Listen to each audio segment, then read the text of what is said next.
afternoon we're fortunate enough to Bruce Mail give us a talk about his cardiac work. Fortunately his laptop died this morning, so it's a bit of a scramble for him to put together a talk for us. Yeah, so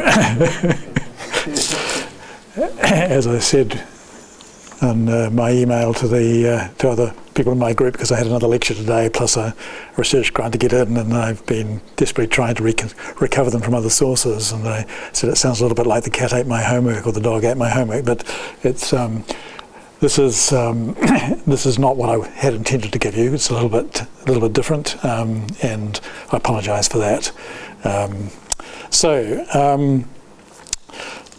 Structure-specific computer modelling of heart rhythm disturbance, that's what we do. And I guess before I start, I just want to say this is very much a group process. Now, there's some pictures there, some names, and it's not indicated which they are. I guess point to note is that we have a medium-sized group. We have a number of clinicians, cardiac electrophysiologists. These are the cardiologists who are responsible for management of heart rhythm, working with our group, either directly or as collaborators. We have a bunch of other people working with it. Most of us basically have degrees in physics, engineering, maths. Some of us also have degrees in medicine. So Ian LeGrice, whose picture's up there, actually has done engineering and medicine. But we basically use, I guess, three things with the work we do. I'm going to just sort of try and justify that work and how we do it. You won't see everything today, and I'll go through it quickly. But we're trying to look at problems related to heart rhythm by using a combination of detailed measurement. So we actually do a lot of measurement, a lot of experiments, also look at clinical data. We also analyse and look at structure. And we build structure-specific models to help us better understand what we observe and to interpret. And I want to just basically go through those things. So the guts of the problem is certainly embedded both in bioengineering and modelling, although our definition of modelling is certainly a wide definition in the terms that we include a whole bunch of things with that. Before I start, I want to just introduce you to the problem. If I talk about heart rhythm disturbance, who knows what I'm talking about? Hands up? Yeah, good. Right, okay, so I'm going to just start. It will be very, very quick, but I just want to set the motivation why we would even want to do this, okay?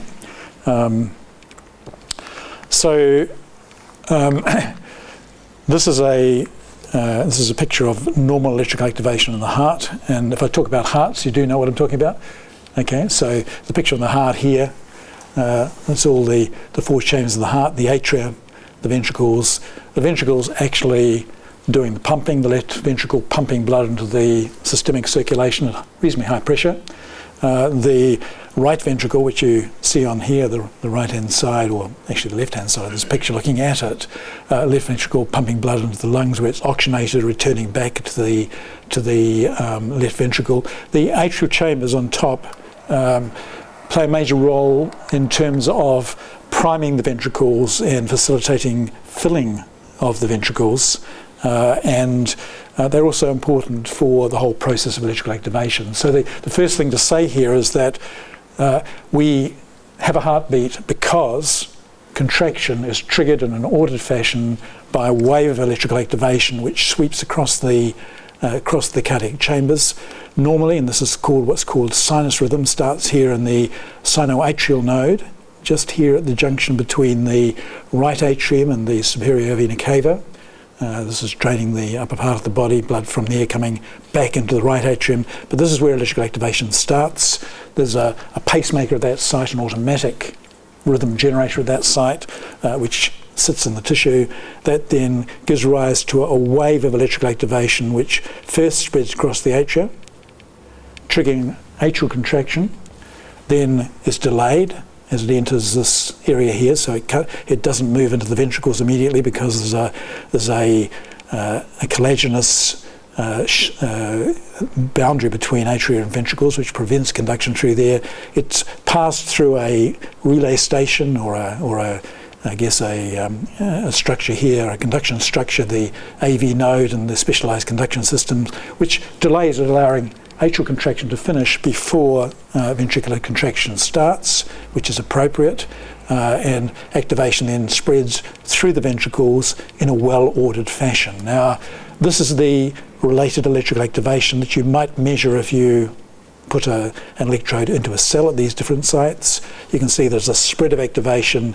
All of that activity taken together gives rise to the ECG, the electrocardiogram, which you would measure on the body surface. And this normal sinus rhythm here shows you atrial activation first, the P wave, then a much more intense process of activation, which is the activation of the ventricles, the QRS complex, a long period of delay where nothing happens. And this is quite important for cardiac stability. I don't have time to go into it. And then all this ventricular relaxation, ventricular electrical activity is resetting or repolarizing, recovering at the same time, generating the T wave. And this is the normal QRS complex, the normal ECG. Okay, so in principle, any change in that is an arrhythmia. Okay, so for instance, if you have, as we all do have from time to time, some triggered beat, which is like something that happens, you just have a beat which you didn't think should be there, it's a strong beat, and it's coming probably from some other trigger in the heart, some earlier pacemaker or somewhat lower pacemaker, which is generally slower and doesn't activate, maybe being triggered or there's something going on. That's an arrhythmia by definition. Conduction abnormality is also where you've got something wrong with the spread of electrical activation through the specialised conduction system, so that one part is activating before another part. These are also called arrhythmias.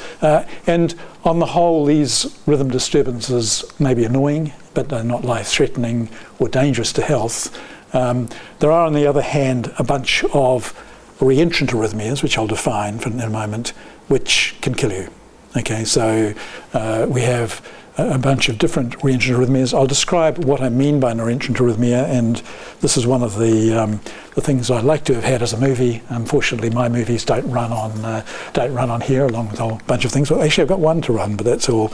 So, what we see is that a trigger which occurs right here, and there are reasons why this is a dangerous point, because over most of electrical activation, you can't reactivate the heart once it's been activated. So it has a refractory period. At this period here where it resets, you can produce very slow patterns of activation which move slowly, which are highly likely, if you get them at the right time in the right place, to form a process like this, which is a reentrant circuit of electrical activation. This is occurring in normal tissue. But this reentrant circuit of activation can give rise to a local cycle of activation which is occurring rapidly within the ventricle in this case, which takes over the rate and causes a ventricular tachycardia. So what you see here is a rhythm trace or rhythm strip down below, just one standard ECG.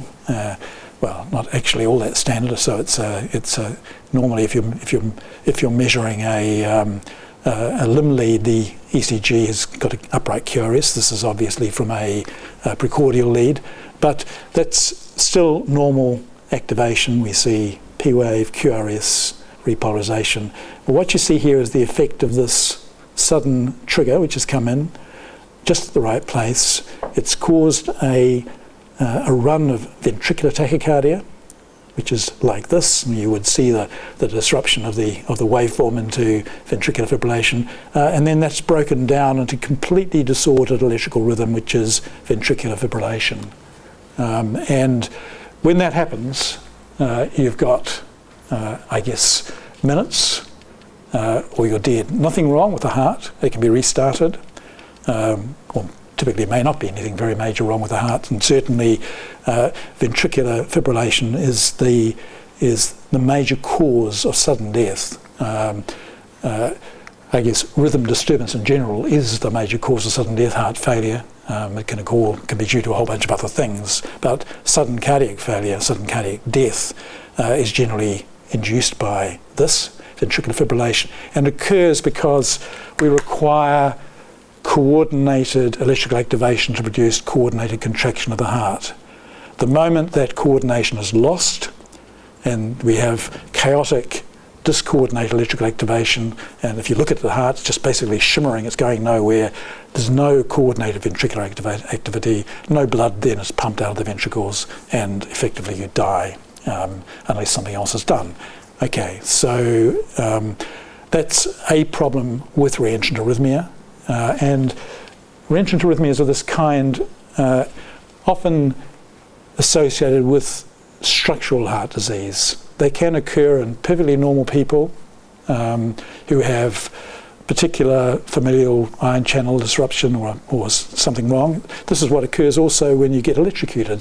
The rate of AC current is sufficient to get 1 or 2 cycles of activation inside this vulnerable period, which will give rise potentially to this and can lead to ventricular fibrillation. So those are things which can happen in structurally normal hearts, but in general the risk is associated with areas where we have structural heart disease, and by what I mean by that is structural heart disease is where we have a heart where there's been a heart attack, for instance, which is a myocardial infarction.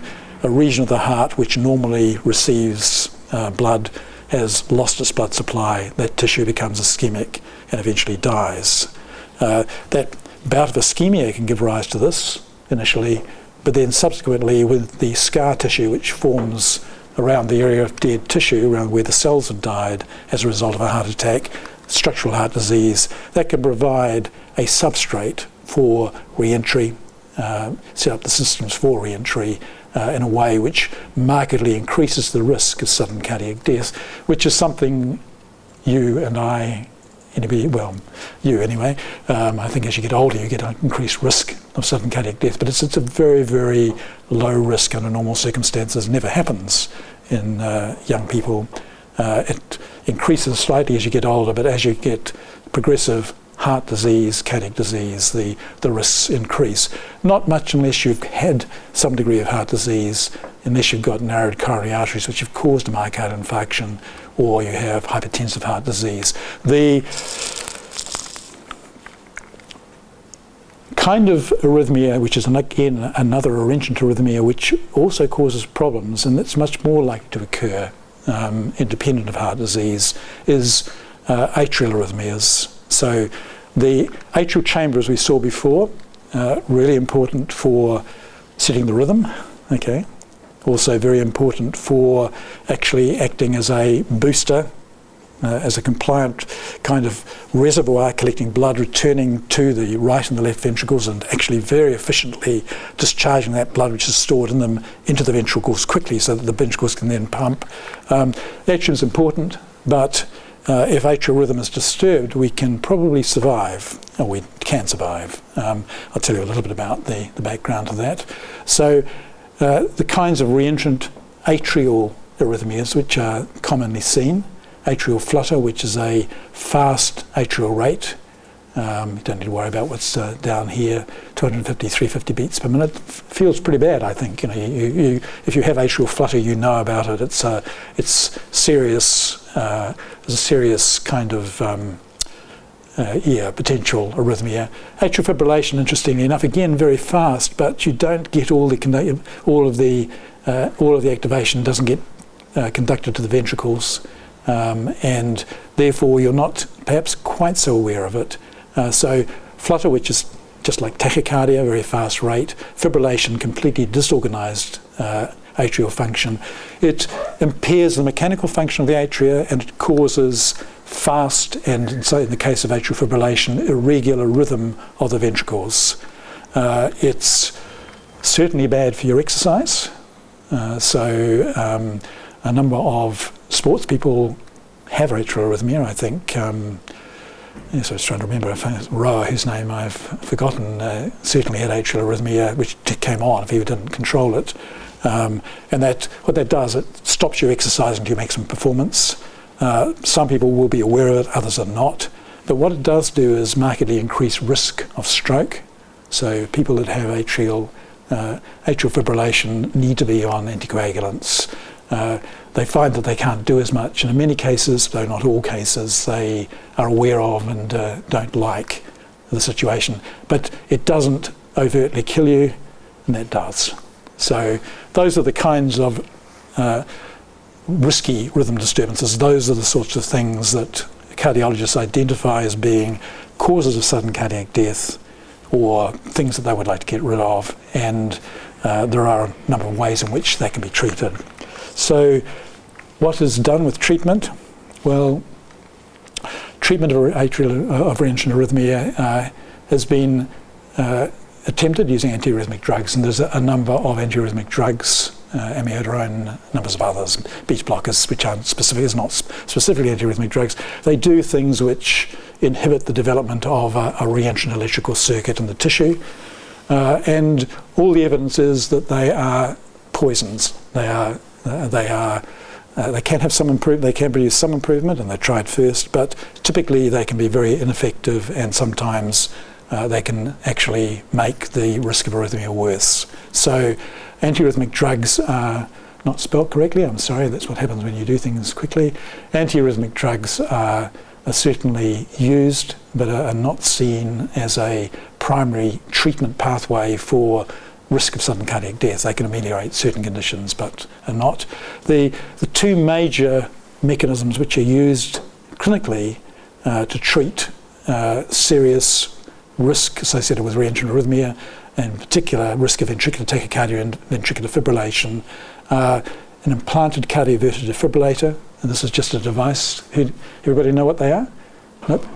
Yeah, Corey keeps on nodding, all the rest of you don't. So the cardioverted defibrillator is just a little defibrillation machine which is implanted into the body. The electrodes connected into the ventricles, often it's got sensing wires. It's a miniature device and about to become much more miniature, so that we'll be able to be implanted more easily. It's a relatively small device, and what it does is it produces a substantial electric shock, and that electric shock is sufficient to stop the heart in its tracks and allow it to reset.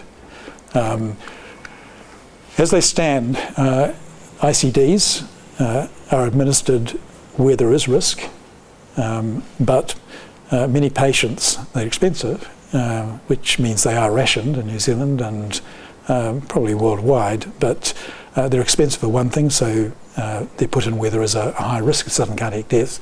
But even so, and even though there is a risk of sudden cardiac death, many patients, having had them, opt to have them taken out, not because they don't work, they work very well, but they work when they shouldn't. So typically you are always going to get some false positive triggering of an intracardiac defibrillator, and that produces a high energy shock to the heart. So imagine any of you who've actually put your hands on an electric fence, that magnified by probably perhaps 100 times, and the effect on the patient is huge. So it completely knocks them out. It's fine if they go when you actually are having VF and you're unconscious, but if you're conscious, it's extraordinarily painful, upsetting, and for those people who don't like it, they would actually take the risk in many cases. So there are reasons why this is not ideal, although it's safe.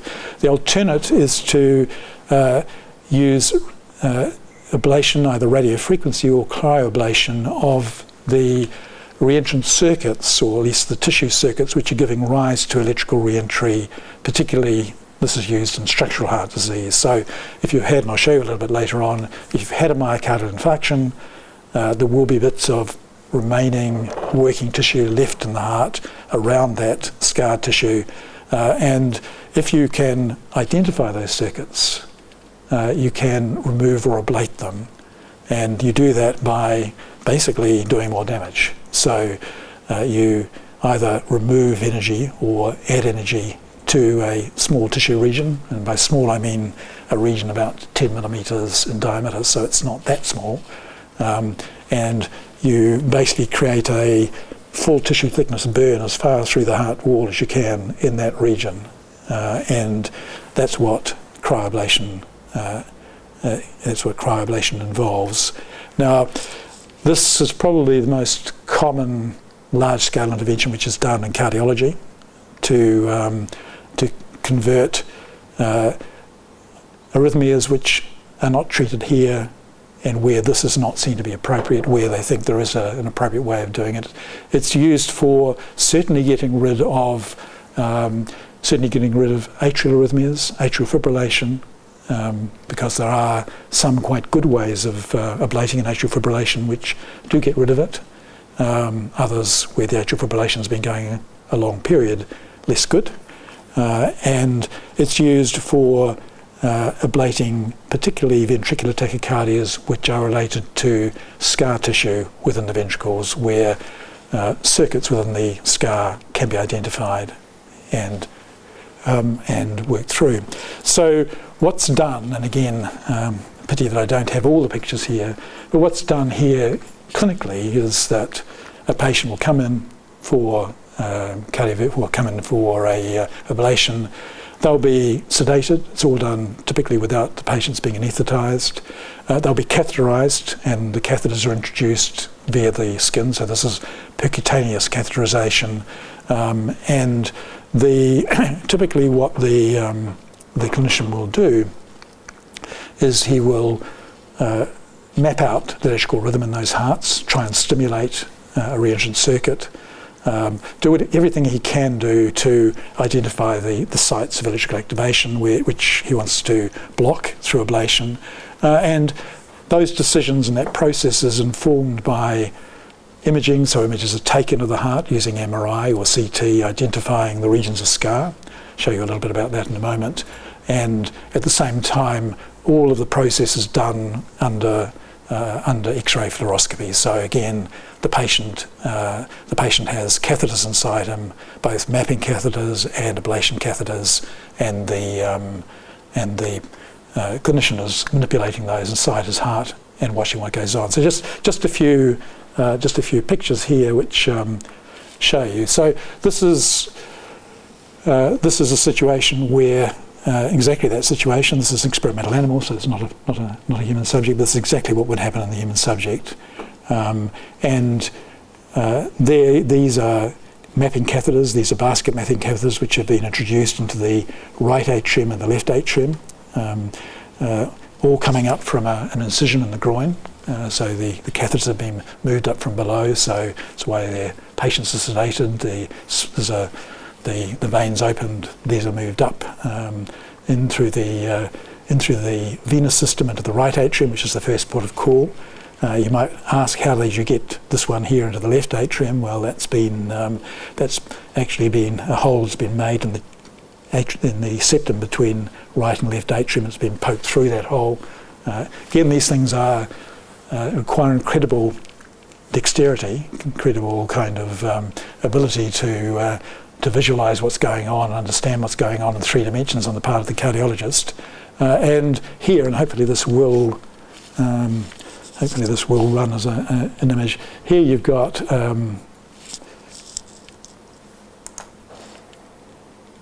it's just a very short section. You've got beating atria. You can actually see them beating. I've kept that down. Here's the ECG at the bottom end. Here you can see the catheters and the right and the left. These are 2 different fluoroscopic views, X-ray views, the sort of thing that they look at. We have catheters here. It's an ablation catheter at that point. Another catheter coming around there. These are the 2 catheters coming in from below. So what you see there is the same scene that you see here. Okay, and this is the ECG, a bit noisy, and it's clearly sinus rhythm in this case. You can see the P wave, QRS complex. Not much of a T wave there, just a little bit, and that's fine. So that's what we have in that case. That's just repeating the same thing again. Okay, so using the mapping tool, so we can map with individual electrodes, basket catheters, whatever inside. We can produce maps of electrical activation, so we can follow the spread of electrical activation. Again, this is normal activation and sinus rhythm coming from the up here in the sinoatrial node spreading. This is the activation times here spreading out through the right atrium. We can't, and we haven't here tried to map into the atrial appendages. These are additional, quite densely muscled chambers which lie adjacent to the main cavities of the atria, and act as a kind of almost like an additional volume compliant unit. Perhaps it's hard. And they clearly have a purpose, although you can survive quite happily if you don't have them.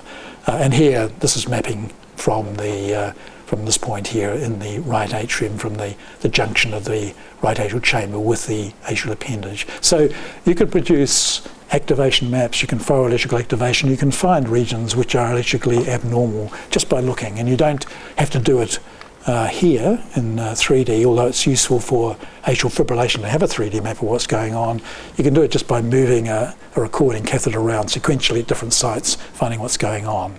So the other thing which is done here is that a lot of modelling, a lot of imaging is done around this area here. So this is a representation of, not representation. This is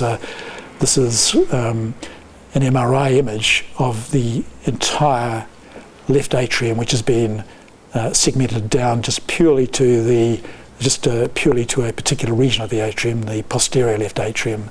And here, this has been imaged using late gadolinium MRI. So this is a contrast enhancement agent. Gadolinium shows up regions which are structurally damaged. I won't say how that happens, it's a relatively simple process, but what you see here is evidence of the gadolinium picking out and representing as bright regions which have got a lot of structural damage, fibrosis, replacement fibrosis, actually replacing cells which have died, and here this is a much more damaged atrium. And so by imaging, MRI imaging in both the atria and the ventricles, we can identify from the images regions where we have normal tissue organisation or regions where we have a lot of fibrosis, and this is called interstitial fibrosis, where you're getting unusually large clumps of collagen mostly lying between groups of cells. These are myocytes, cardiomyocytes, and this is blocking the normal propagation of activation between here and here.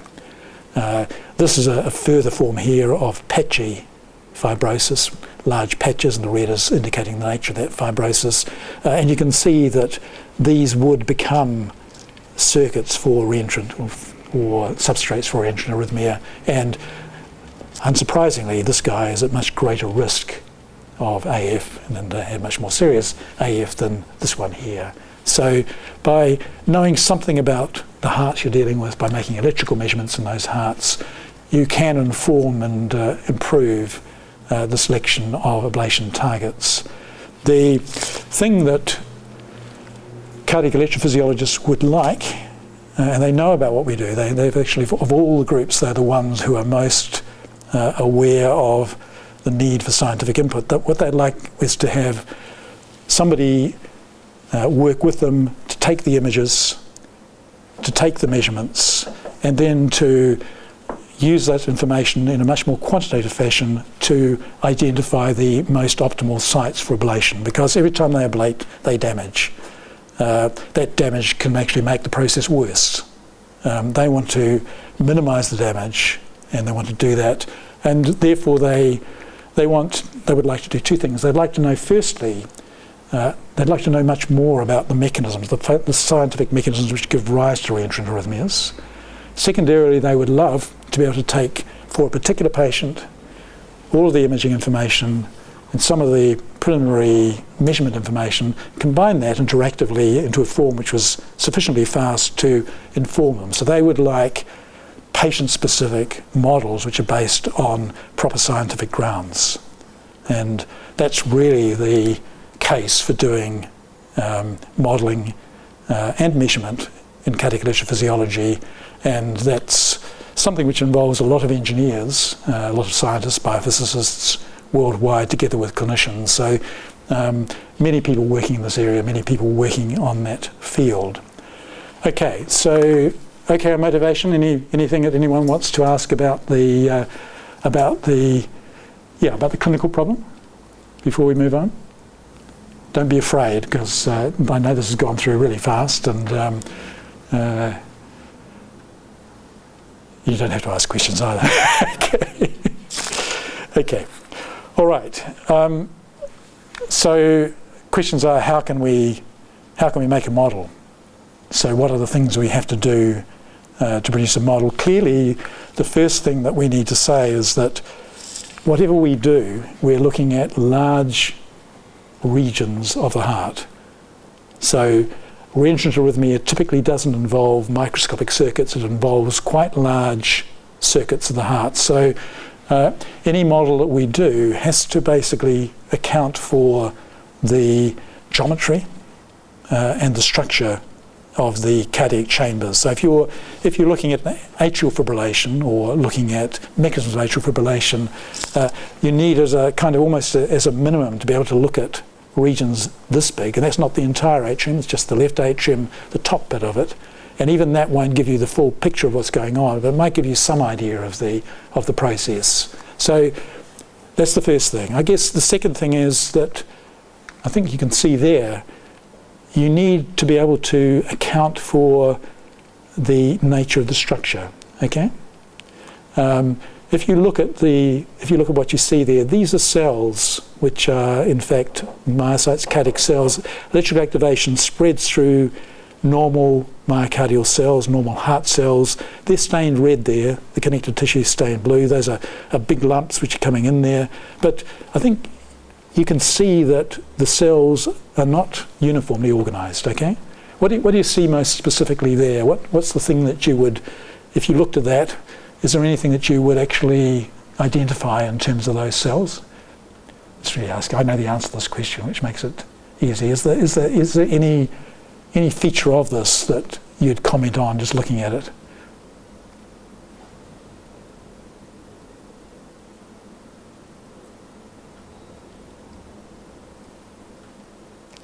It's particularly unfair to ask questions. You look as though you might have an answer. Yeah, I see that most of them are in a similar orientation. Yeah, absolutely. So there's clear polarization of that structure, and you can actually define what you might call a fibre direction. Okay, it's almost as if it's pretty much when you cut meat, you look at it, it's clearly fibrous in structure. And that's because the muscle cells themselves, cardiac muscle cells themselves, are much longer than they are around. So typical cardiac muscle cells about maybe 80, 90 microns long, and it's about, it's not circular, it's more ellipsoid, but the biggest cross-sectional dimension might be 25 microns, it might be less than that one direction, a bit more than that in another direction. So they are polarized, they have a direction, and activation spreads most rapidly along that direction.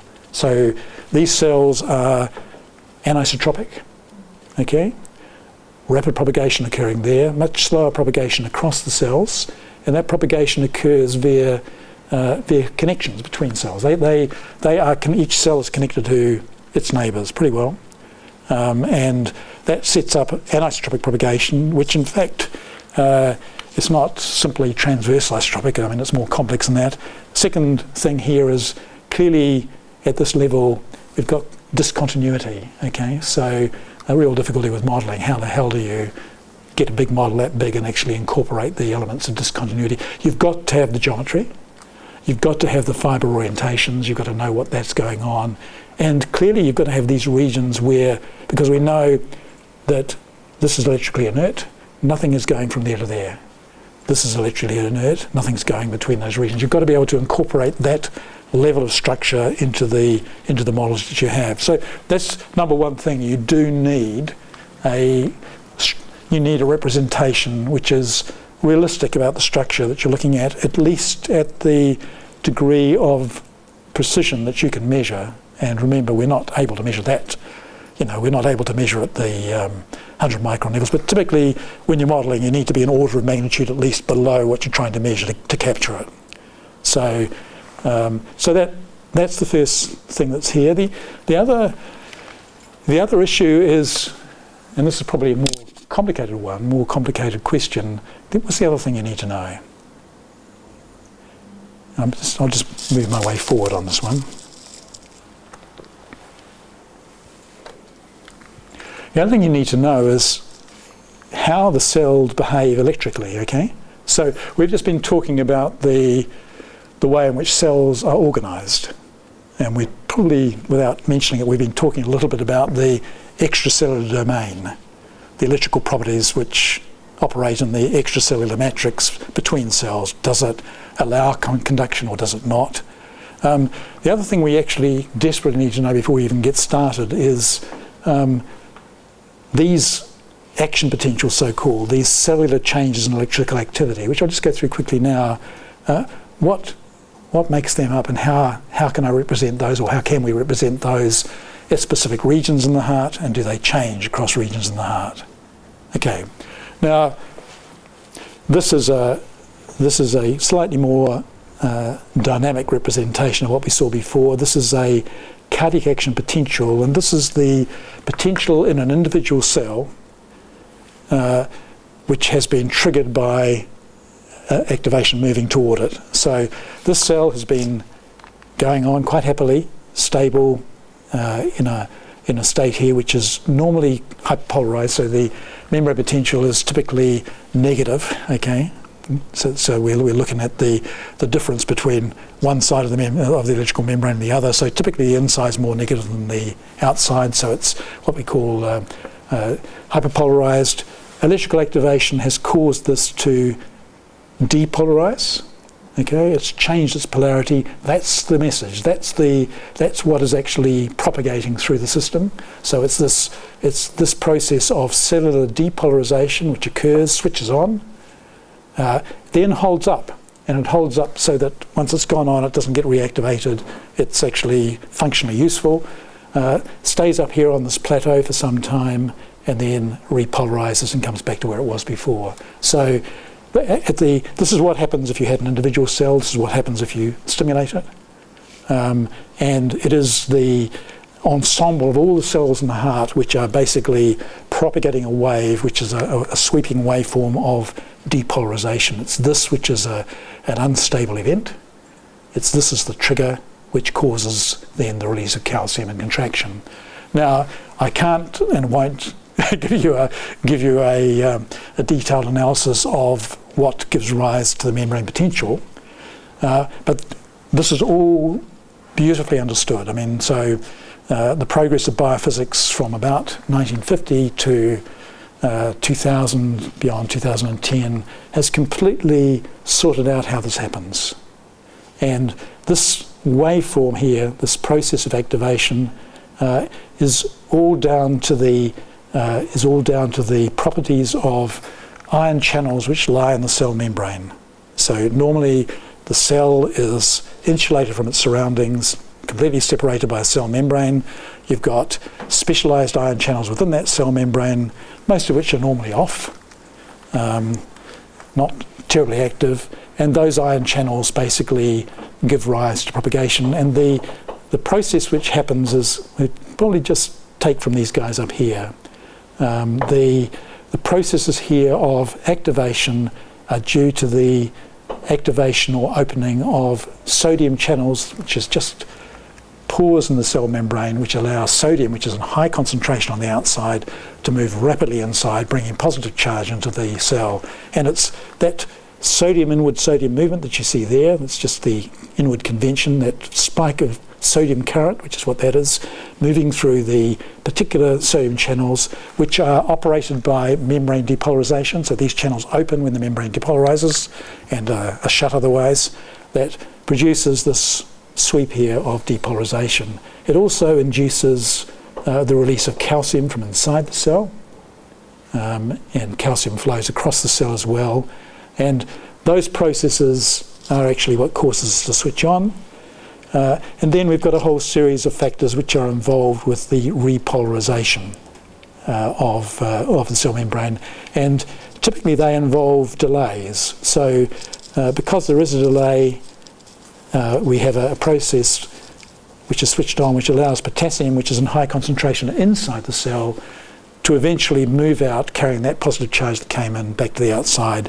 And it's that, plus a whole bunch of other things, which repolarize the cells. So inward currents here, depolarizing, outward currents here, repolarizing. And the only thing to note is, firstly, that this, there's complex kinetics involved with this process. These are all time-dependent processes, with one exception, IK1, which basically is relatively non-time dependent. Don't need to worry too much about that. This is the guy that sets the membrane potential. All the rest have a high level of time dependence in terms of their responses, and all the rest are also influenced by the membrane potential, and the processes involved are highly non-linear. But biophysics has meant that each one of these channels and more has been characterized absolutely meticulously. So we know empirically how each of those channels works, what its membrane dependence is, what its time dependence is.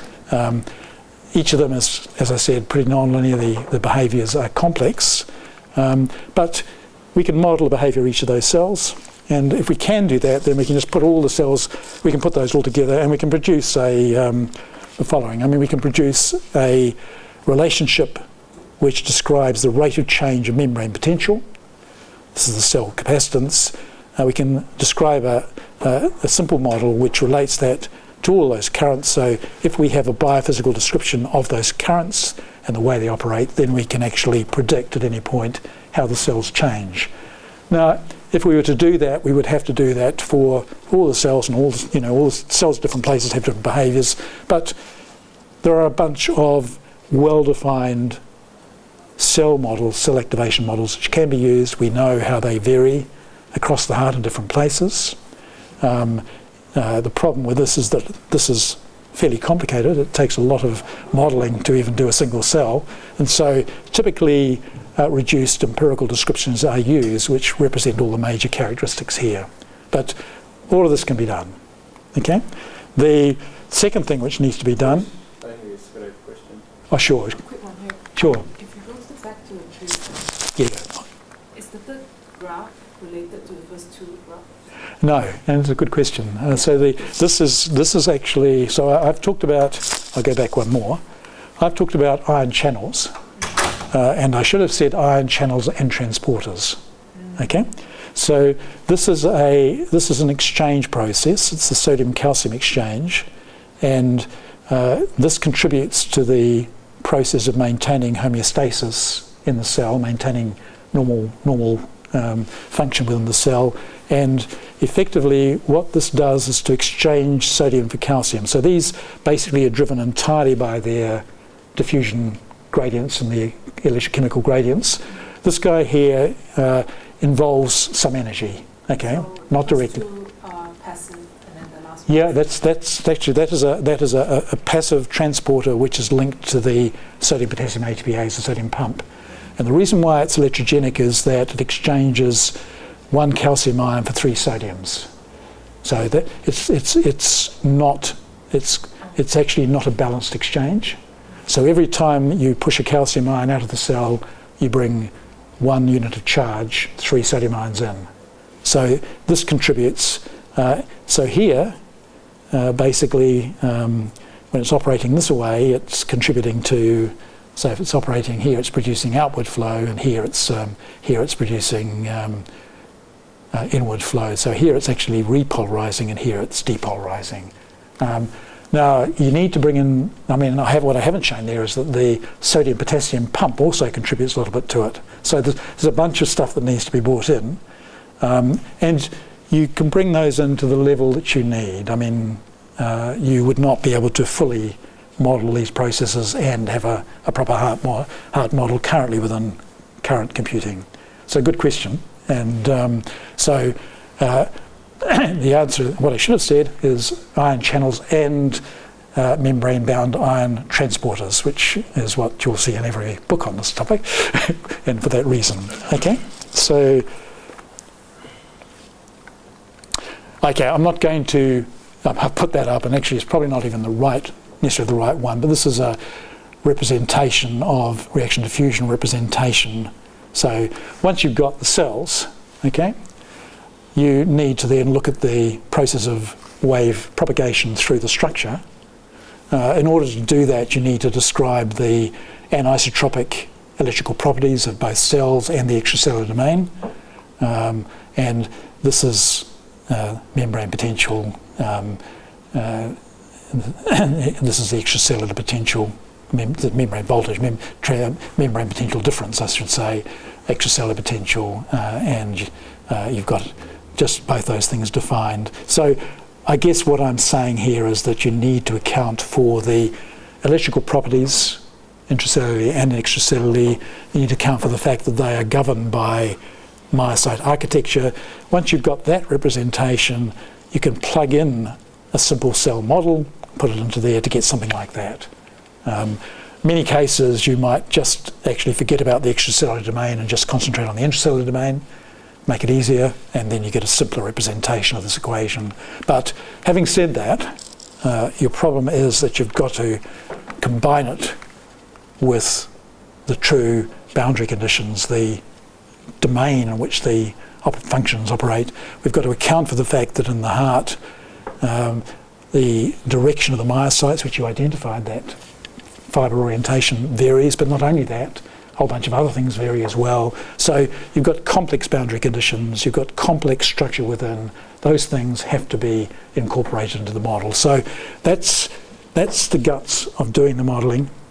And having done that, if you're actually interested in reentrant arrhythmias, you need to be able to model that process time and time again, because you need to be able to do what they do clinically, which is you apply different stimuli until you get a reentrant circuit set up. This might mean that you have to run different stimulus protocols in your model 100 times in that structure, large 3D structure, with realistic models. So it's doable. It's being done.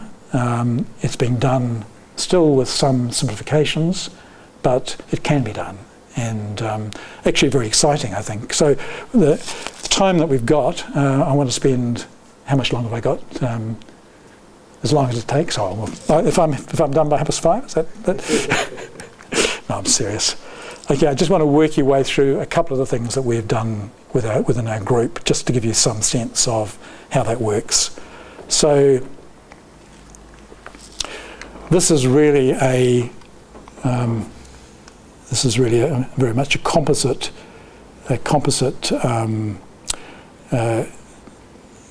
slide, which represents a process whereby we have reconstructed what happens when you have a heart attack or an infarct. Okay, so this is experimental animal. This is actually a rat heart, and you'll note that in this heart you can see this area here which is stained yellow. The rest of it's stained red, and the yellow represents a region where the cells have died, and you have collagen. Okay, so this is a scar, replacement scar.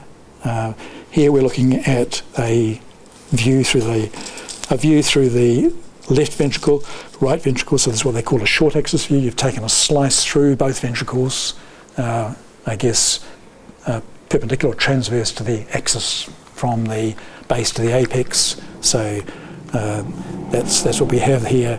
And what we're looking at is a very highly detailed structural reconstruction of what the organisation is here in the infarct border zone. The border between the infarct, which is here, and the normal myocardium, which has survived, which is down here. So this is normal tissue, infarct, and the space between them is the infarct border zone.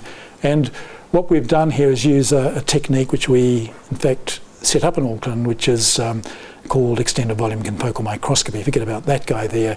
This is a confocal microscope. Anyone know what a confocal microscope does? Okay, confocal microscope is just using lasers and spatial filters to get rid of all the out of focus flare. When you look in a thick section of tissue with a normal microscope, you see a blurry image because it's too thick. If you use a confocal microscope, it screens out anything except the light which comes from the focal plane. Now, you've got to be able to get that light in, so you use lasers to do that. you end up throwing away a lot of the light you put in because basically you're filtering out most of it and where it came from. And that's the confocal microscope. This tissue has been embedded into in a resin block. And what we're doing here is we've brought this on a 3-axis stage. We image using the confocal microscope across the top to form a montage image through a depth of maybe 50 to 60 microns, so we can get deep imaging. We then move the specimen here at this 3-axis stage under a mill. This is a very precise and nice mill which produces optically clean surfaces, so we just shave off the top surface and repeat the whole process. So it's just a process of serial imaging, reproducing all of the structure that you can see all the way through that region there. And it's not magic, it's pretty easy to do, but it's slow. But it enables us to do the following. So here's that 3D reconstruction of the infarct. In fact, it's an image which is 1 micron resolution, 5.63 millimeters cubed, so it's gigabytes of data. It's a huge volume of data which we've got there. But the key things you can see at much lower resolution, which we're seeing there. So we've turned it round away and turned it upside down. But this is the infarct. Okay. Go back. I'll just get you so you can actually zero it in. We're looking at the other side of this region here. So that's a big vein. That's the outer surface. This is the inner surface. We've turned it around.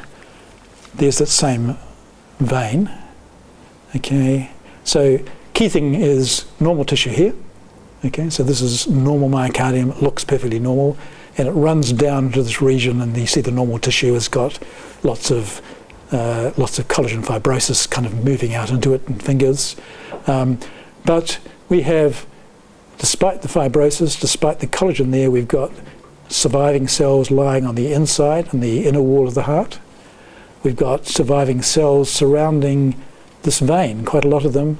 That's because this vein is bringing blood back from normal tissue, and although it's not got much oxygen in it, enough to keep these cells alive.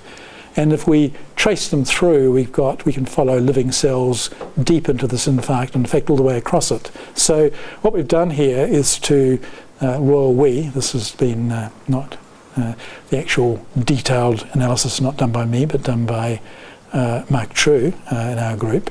But what has been done here has been to remove the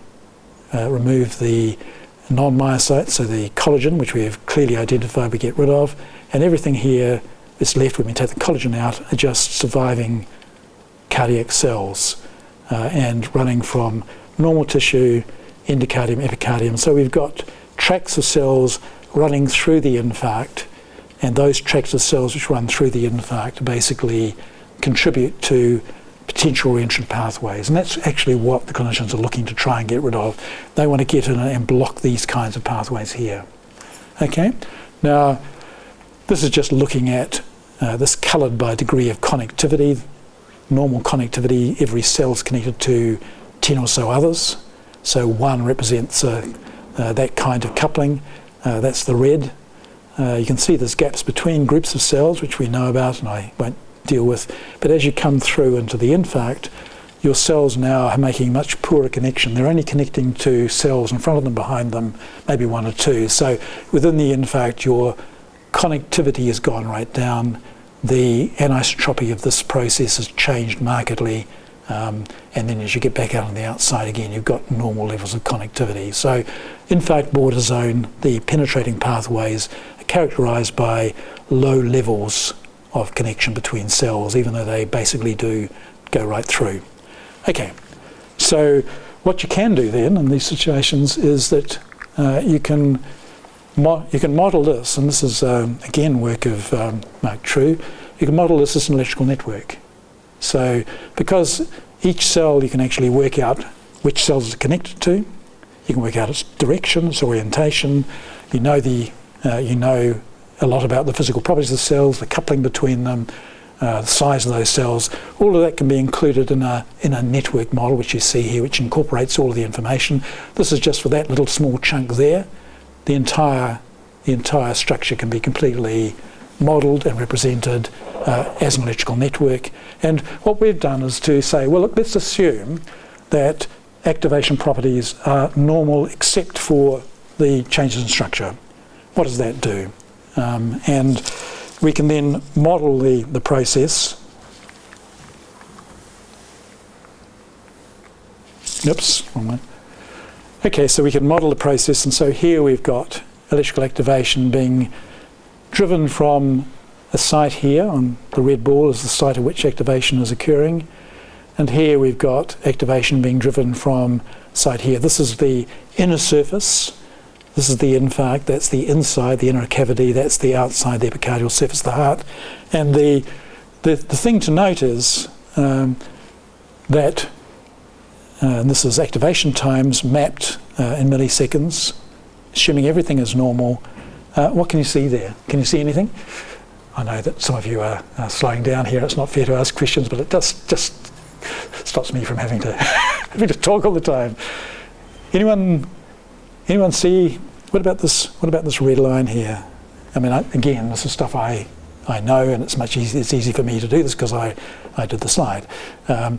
So this red line here is a region of block. Okay, if you look through this, it goes from blue to red. Okay, so what we can see here is activation is spreading from this endocardial site. It's spreading through here, coming up to here, but then it's stopped because you can see it's doesn't go any further than green there. If it was propagating normally, it would go through yellow. You'd see some propagation. So that's a line of block. It's continued through here though, so taking longer and longer, moving its way back through here, and now it actually has it's come back round to that point. Okay, so you've got a line there of what's called unidirectional block. Well, we'll see that's unidirectional in a moment, but it's a line of block which is occurring around here.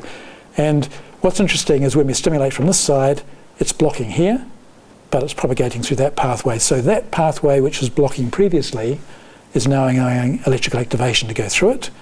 And this pathway, which was previously allowing electrical activation to go through it, is blocking. And that's called unidirectional block. And unidirectional block is something which helps reentry to occur because activation can come around and move slowly through a region and come back in a different direction and then activate that region. So it's just that kind of process, as we'll see in a moment, which can set up reentry. This is frequency dependent, and it's purely a function of the electrical loading. Okay, it's very simple to show that if you try and stimulate a large region from a smaller region, then electrical propagation will not spread. There's not enough current source in that region for activation to spread from here to there. The region that it has to activate is too big a load. So this is called a source load mismatch, which causes block. Coming around this way, it's fine, it can get around that. But again, here it's coming from a large region into a smaller region, no problem. So unidirectional block, well, typically if you can't activate one way because you've got greater load, you can generally activate the other way. And the features of this is that this block is also frequency dependent. Okay, so when we set this up, and here we've actually added a time delay here, and we've changed the rate of electrical activation. At this time here, activation is coming from the epicardial circuit side. We've got activation moving down through here, up through here, and then coming around here, and we've got here collision and nothing going on. But at this point, as the frequency goes up, this region here, which previously was conducting, has now blocked. But activation coming around this pathway, around through here, can now come around through that region and activate that region, and that sets up a sustaining reentrant circuit. So purely as a result there of the structure, the structural loading, you've got the substrate for a reentrant circuit, and if you wanted to get rid of that reentrant circuit, you would ablate there, probably there as well. So knowing about the structure tells you where you should ablate. Okay, so that's the kind of thing we can understand these processes, we can understand the contribution of different factors to them, and our assumption that the cells are normal elsewhere, well, they probably are. They really probably are in normal tissue, and it's primarily the substrate which we are seeking to ablate is most likely structural, and those structural substrates give rise to regions of block, and that's what we're seeing. Okay, I'm going to very, very quickly, and this will just be a cook's tour because I'm sure you're getting to the point where you've had enough, but we've done exactly the same thing, same kind of approach for the atrium.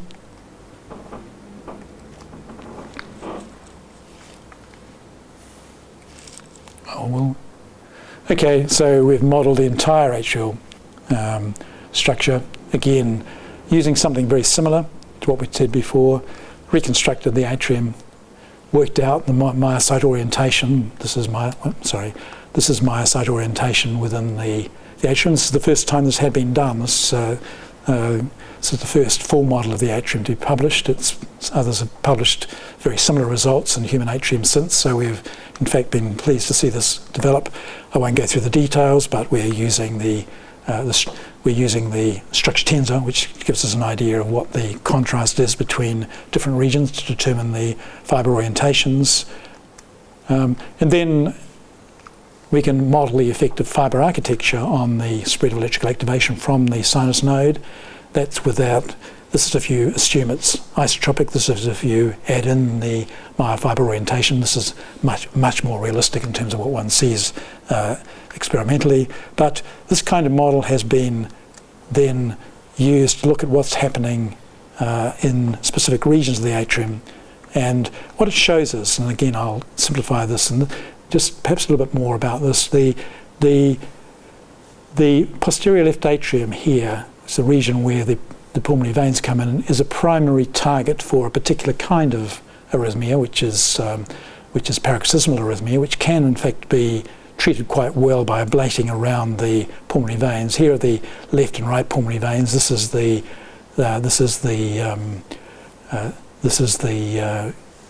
what's called the anterior region of the left atrium, posterior region of the left atrium, and what you've got here is what you would see.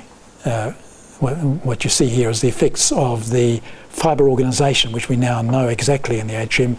And what this does is to produce very substantial gradients of repolarisation. So these are activation time gradients, and they correspond and lead to repolarisation time gradients, which make these regions prone to reentrant activation. The structure also contributes to these being highly likely to support reentrant activation. And when we model that, we can generate, using models, and these are simplified models, we can demonstrate that while you don't see sustained arrhythmias, you can't generate sustained arrhythmias if you don't have this complex fibre organisation, fibre architecture that is observed in this particular part of the atrial chamber. If you incorporate it, then you can induce reentrant activation, which very, very substantially resembles what you see in paroxysmal arrhythmia.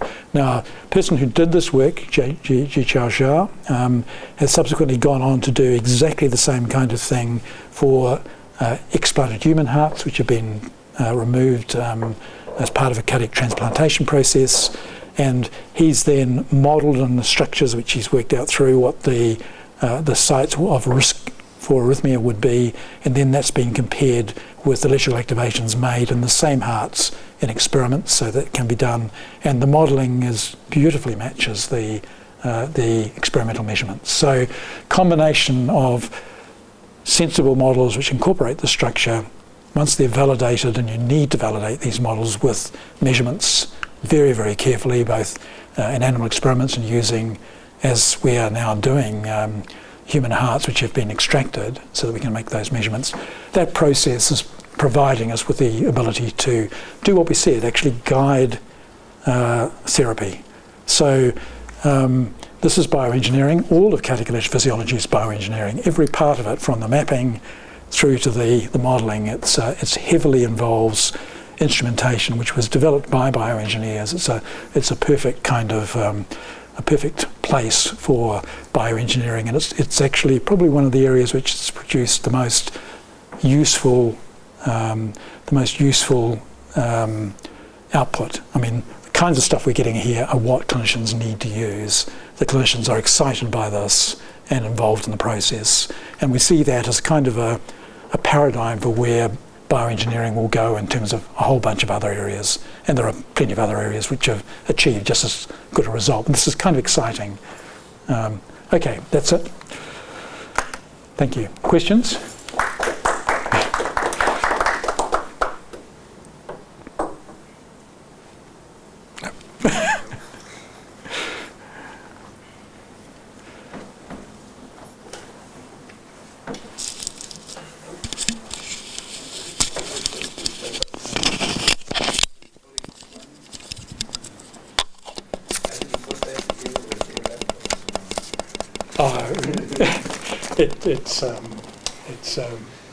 It's parts of all sorts of others. It would have been slightly better directed. I mean, that's most of what I would have said, but I would have got a few other pictures. I would have ended up not being limited in the amounts that I could do. But yeah, no, it's the sort of presentation which we've given a few times, I think, and it's a lot to go through from nothing.